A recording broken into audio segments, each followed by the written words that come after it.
Here at Porter's, you can have a drink, a bite to eat, watch live comedy, music, and even watch films.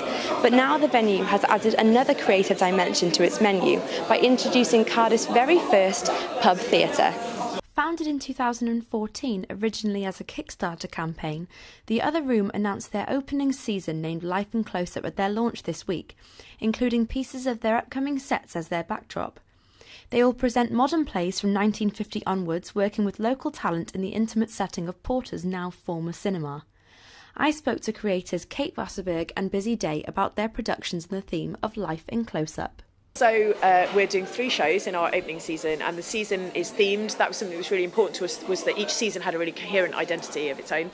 So this season is called Life in Close-Up, and we thought we should start with the space. It's a brand new space, and what the space is it's intense and it's small, and these wonderful actors are going to be right on top of you. So let's choose plays that are about that.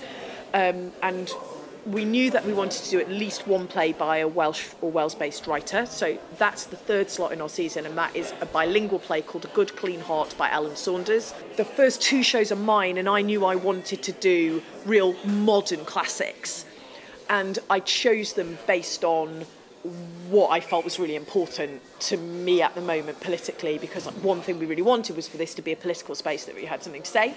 So the first show is Blasted by Sarah Kane. And that's a play that it's the 20th anniversary of it first ever being put on. And when it happened, it sort of exploded onto the theatre scene because it was this play that completely redefined the form. And then the second show in the season is called The Dying of Today by Howard Barker. And that is a 2-hander. And it's also about war to an extent, but it's mainly about our relationship with bad news.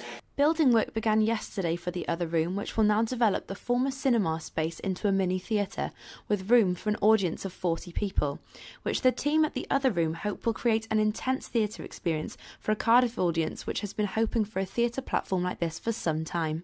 Sure what it is about The Other Room that's really inspired everyone, but from the minute we put our Kickstarter campaign out in May last year, blimey, it just took off really. People were just as in love with the idea of it as we were, and we wouldn't have gotten to this point without those people. So I think that's what's so amazing about The Other Room, is that it really is everyone's. It's not just ours. It's not just about Kate and I. It's about everyone. and it really confirmed for us that this was the right place to be. It felt like the city wanted it, and we want to be here. And so it's really important to us, and what we constantly talk about is making sure that as a building we're really open to the city and the city feels like it belongs to them. Absolutely, and we're really interested in the whole audience experience. So from the moment that they walk in the door and they're here in this lovely bar, but you're right, it is very cool, and that that the show that they see is part of an evening as a whole. I mean, that's pub theatre. Yeah. It's such a natural relationship between us and Porters, because they already had that here. They already had that activity and lots of things going on, and the audience that are here, the people that come in and drink in this bar are artists. They're people that enjoy that sort of activity. So it made sense. It was just a natural thing to kind of come together.